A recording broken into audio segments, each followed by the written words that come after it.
Hi friends, ഇന്ന് ഞാനൊരു നാടൻ കറിയാണ് ഇവിടെ കാണിക്കുന്നത്. അതായത് ഉണക്കച്ചെമ്മീൻ കായ കറി. അതിൻ്റെ റെസിപ്പിയിലേക്ക് നമുക്ക് കടക്കാം. ആദ്യമേ ഒരു ഏത്തയ്ക്ക തൊലി കളഞ്ഞ് കഷ്ണങ്ങളാക്കി വെച്ചിട്ടുണ്ട്. ഞാനിത് ഉപ്പ് വെള്ളത്തിലിട്ട് വെച്ചതാണ് അതിൻ്റെ കറിയൊക്കെ പോകാനായിട്ട്.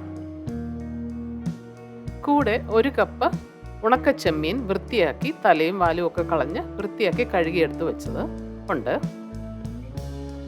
അതിൻ്റെ കൂടെ കറിക്ക് ആവശ്യമായ ചുവന്നുള്ളി എടുത്തിട്ടുണ്ട്. ഇത് 1.5 കപ്പ് ചുവന്നുള്ളിയുണ്ട്.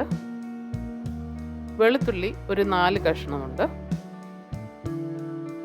ഇഞ്ചി 1/2 ഇഞ്ച് പീസ് കഷ്ണങ്ങളാക്കിയത്. ആവശ്യമായ മസാലപ്പൊടികൾ എടുക്കാം. 1/2 ടീസ്പൂൺ മഞ്ഞൾപ്പൊടി, 1.5 ടീസ്പൂൺ മല്ലിപ്പൊടി, 1/2 ടീസ്പൂൺ മുളക് പൊടി, 1/4 ടീസ്പൂൺ കശ്മീരി മുളക് പൊടി. ഇത്രയും നമുക്ക് എടുത്ത് മാറ്റി വെക്കാം. അതിനുശേഷം പുളിക്ക് ആവശ്യമായ ഒരു കഷ്ണം പുളി എടുത്തിട്ടുണ്ട്. ചൂടുവെള്ളത്തിലിട്ട് വെച്ചിട്ടുണ്ട്. കറിവേപ്പില 2 തണ്ട്. അരപ്പിന് ആവശ്യമായ തേങ്ങാപ്പീര 1.5 കപ്പ്. ഒരു 2 ചെറിയ കഷ്ണം വെളുത്തുള്ളിയും ചെറു ജീരകവും കൂടി എൻ്റെ കൂടെ ഇട്ട് കൊടുക്കണം. ഒരു ചട്ടി അടുപ്പത്ത് വെച്ച് അത് ചൂടായാലുടനെ ഒരു 3 ടേബിൾ സ്പൂൺ വെളിച്ചെണ്ണ ഒഴിച്ച് കൊടുക്കുക. അത് ചൂടായതിന് ശേഷം നമുക്ക് വെളുത്തുള്ളിയും ഇഞ്ചിയും ചുവന്നുള്ളിയും എടുത്തു വെച്ചിരിക്കുന്നത് ഇട്ട് നല്ലപോലെ വഴറ്റാം. 2-3 പച്ചമുളക് കൂടി ഇട്ട് കൊടുക്കണം. അതിൻ്റെ ഷോട്ട് വിട്ടുപോയതാണ്. ഒരു തണ്ട് കറിവേപ്പില കൂടി ഈ സമയത്ത് ഇട്ട് കൊടുത്ത് എല്ലാം കൂടി നമുക്ക് നല്ലപോലെ വഴറ്റിയെടുക്കാം.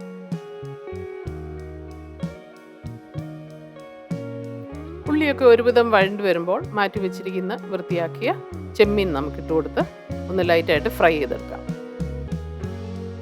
1-2 മിനിറ്റിന് ശേഷം പൊടികളൊക്കെ ഇട്ട് കൊടുക്കാം. മഞ്ഞൾപ്പൊടി, മുളക് പൊടി, മല്ലിപ്പൊടി ഇവയെല്ലാം ഇട്ട് കൊടുത്ത് ചെറുതായിട്ടൊന്ന് മൂപ്പിച്ചെടുക്കുക. കരിഞ്ഞു പോകരുത്. തീ സമയം കുറച്ച് വെച്ചേക്കണം. മസാലപ്പൊടികളൊക്കെ നല്ലപോലെ വഴറ്റി കൊടുക്കുക. തീ കുറച്ച് വെച്ച് വേണം വഴറ്റാൻ.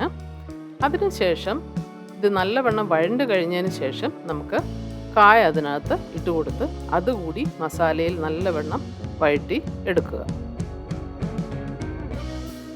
ഈ സമയത്ത് ആവശ്യത്തിനുള്ള ഉപ്പ് കൂടിയിട്ട് പുളിയും ആഡ് ചെയ്ത് ചൂടുവെള്ളം കൂടി ഒഴിച്ചു കൊടുത്തിട്ട് നമുക്ക് ഈ കൂട്ട് വേവിച്ചെടുക്കാം. ഒരു 15 മുതൽ 20 മിനിറ്റ് വരെ സമയം വേണ്ടി വരും ഈ കൂട്ട് വെന്ത് കിട്ടാൻ. ചൂടുവെള്ളം ഒഴിച്ചു കൊടുത്തതിന് ശേഷം അത് തിളയ്ക്കാനായി നമുക്ക് അടച്ചു വെച്ച് കൊടുക്കാം. ഇതിനുള്ള അരപ്പ് നമുക്ക് തയ്യാറാക്കാം. നേരത്തെ എടുത്തു വെച്ച തേങ്ങയുടെയും വെളുത്തുള്ളിയുടെയും കൂടെ ഒരു നുള്ളി ജീരകം കൂടിയിട്ട് നല്ല മഷി പോലെ ഇത് നമുക്ക് അരച്ചെടുക്കാം.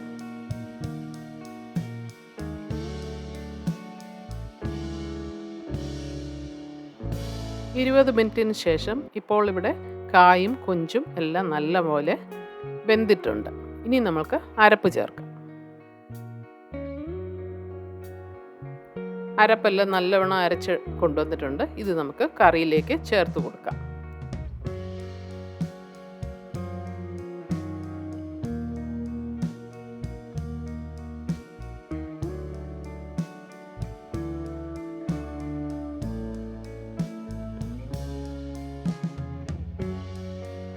ഈ സമയം ഉപ്പൊക്കെ കറക്റ്റ് ആണോ എന്ന് ശ്രദ്ധിക്കണം.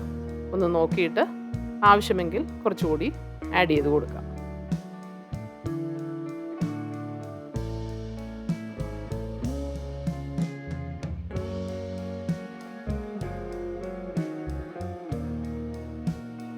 ഈ കറി ഇരിക്കുമ്പോൾ നല്ലപോലെ കുറുകും. അതുകൊണ്ട് സ്വല്പം ചൂടുവെള്ളം ഒഴിച്ചു കൊടുത്ത് ആവശ്യത്തിന് കറി അയച്ചെടുക്കാം.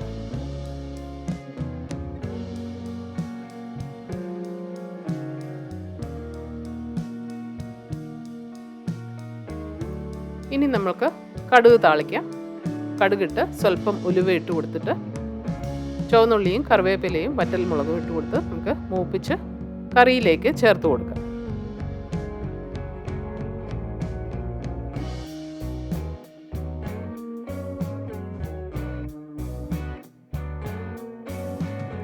ഉള്ളിയൊക്കെ നല്ലവണ്ണം മൂത്തല്ലോ. ഇനി നമുക്ക് കറിയിലേക്ക് ഇത് ആഡ് ചെയ്ത് കൊടുക്കാം. കടുക് വറുത്തത് ആഡ് ചെയ്തതിന് ശേഷം നമുക്ക് ചട്ടി ഉടനെ അടച്ചു വെച്ച് കൊടുക്കാം. കടുക് വറുത്തതിൻ്റെ ഫ്ലേവേഴ്സൊക്കെ കറിയിലേക്ക് ഇൻഫ്യൂസ് ചെയ്യാൻ വേണ്ടിയാണ് ഇങ്ങനെ ചെയ്യുന്നത്. ഇപ്പോൾ ഇവിടെ രുചികരമായ ഉണക്കച്ചെമ്മീൻ കായ കറി ഇവിടെ റെഡി ആയിട്ടുണ്ട്.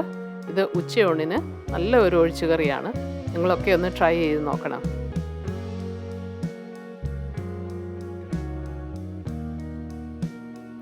ഈ കറി ഇഷ്ടമായാൽ അഭിപ്രായം പറയാൻ മറക്കരുതേ. Please like, share and subscribe. Thank you for watching Sarah's Herbs and Spices. Good day, friends.